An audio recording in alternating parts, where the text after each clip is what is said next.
SP और DM की जिंदगी देखोगे तो तुम परेशान हो जाओगे, बहुत टॉर्चर हुए रहा। बीजेपी विपक्ष में थी तो बीजेपी विपक्ष के लोगों को बीजेपी से सीखना चाहिए। जितना पक्ष में रहेंगे तो सिलेंडर माथा पे लेके घूम देगा। जब नीतीश कुमार का आरजेडी के साथ गठबंधन था, अभी के टाइम पे संसद के सचिवालय में वही बैठ रहा होगा। देखो देखो क्या यही विधानसभा में लोग यहाँ यही सजा दिए, हुआ बवाल, वो जाके शिकायत कर दिए किसको, अध्यक्ष को। आईएएस डीएम और एसपी हाथ जोड़ के अब क्या बोले थे लोग विधानसभा में पता है?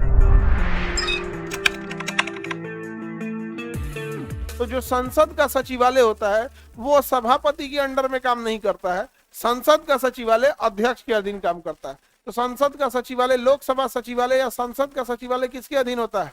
अध्यक्ष के अधीन।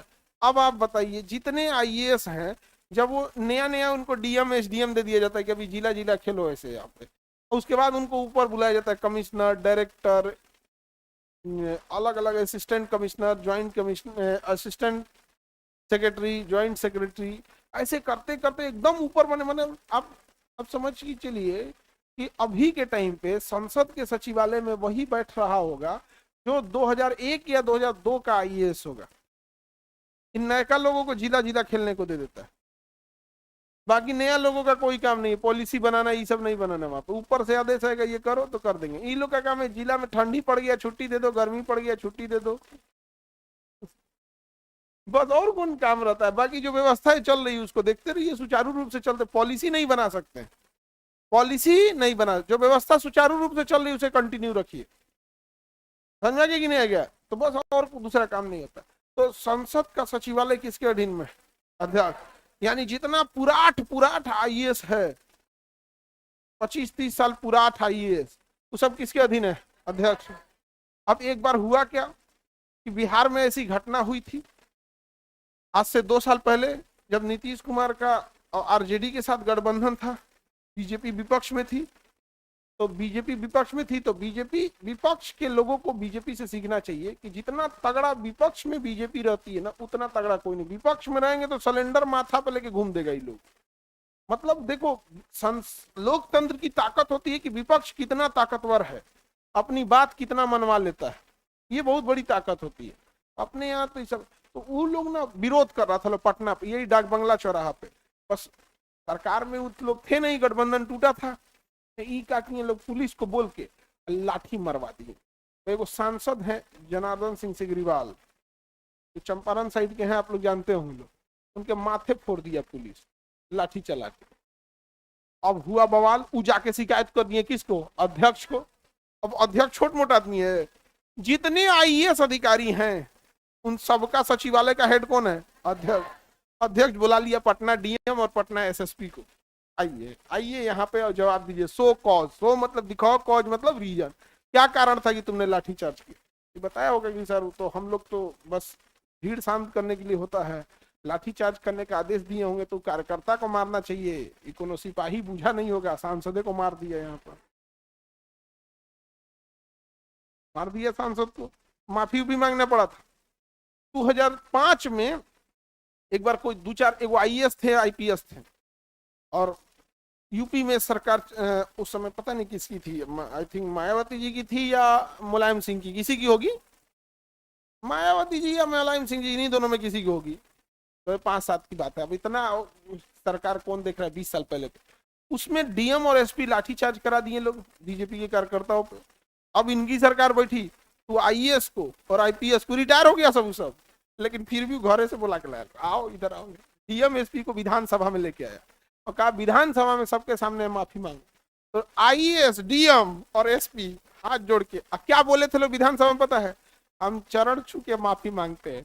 सब ग्रैंड एंट्री आईएएस का निकाल दिया यहाँ पे, सारा ग्रैंड नहीं देखते हो, ग्रैंड एंट्री होती है यहाँ पे, नेता के आगे ये च्युइंगम है लोग, तो ग्रैंड एंट्री निकाल दिया। अभी भी आप सर्च करके देखिएगा तो आप लोग हाथ जोड़ के माफी मांग रहे थे। तो जो यूपी विधानसभा अध्यक्ष थे उन्होंने कहा कि आपको माफ किया जाता है लेकिन एक दिन के लिए आपको जेल भेजा जाता है। पुलिस आई, वो आईएएस और डीएम और एसपी को उठाई, एक दिन के लिए जेल ले गई। जानते हैं क्यों? 20 साल पहले उन्होंने लाठीचार्ज करा दिया था कार्यकर्ताओं के ऊपर। अब तनी क्यों जना डीएम एसपी तनी बोल के देखे, समझ में आता है?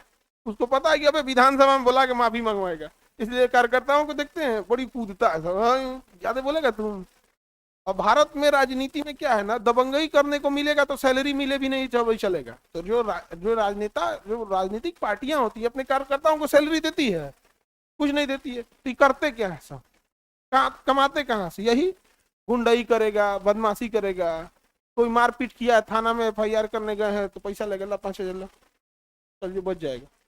ए छोड़ दीजिए, हो अपना आदमी है महाराज, मर्डर किया था, मर्डर किया तो क्या हुआ, बोल रहा है ना हमारा आदमी है, नौकरी नहीं पा रहा है, भाग यहाँ से। 5,000 में किया, मर्डर खत्म।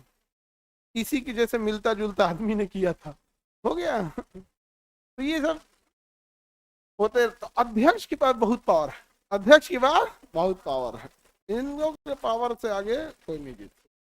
आप उसमें देखेंगे तो माफी मांगते हुए अगर आपको देखना है तो देखिए ना कितना बेहतरीन रूप ये दिखाई देते हैं।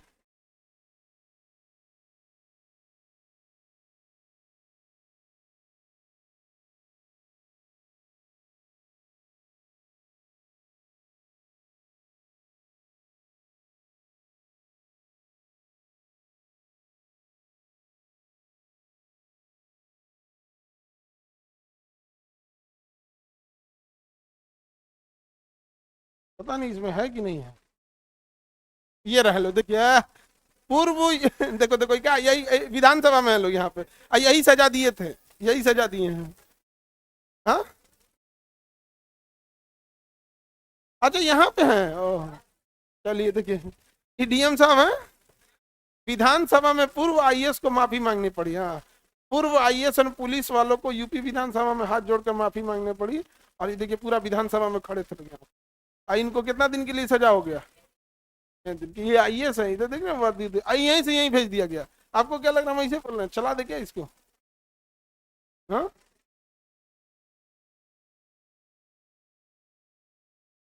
तो ऐड आ जाता है इसमें।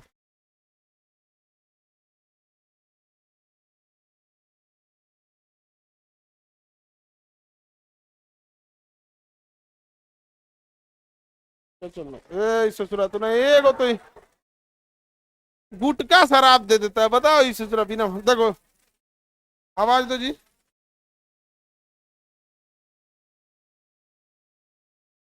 आवाज नहीं है।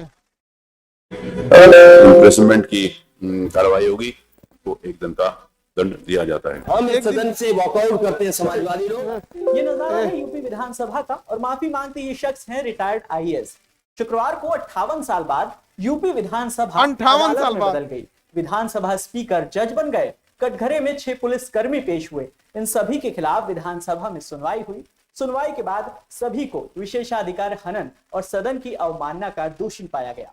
इन सभी पुलिसकर्मियों को विधानसभा अध्यक्ष ने 1 दिन की सजा सुनाई है। यह सजा 3 मार्च रात 12 बजे तक की होगी। इस दौरान सभी पुलिसकर्मियों को विधानसभा में बनी सेल के लॉकअप में रखा जाएगा।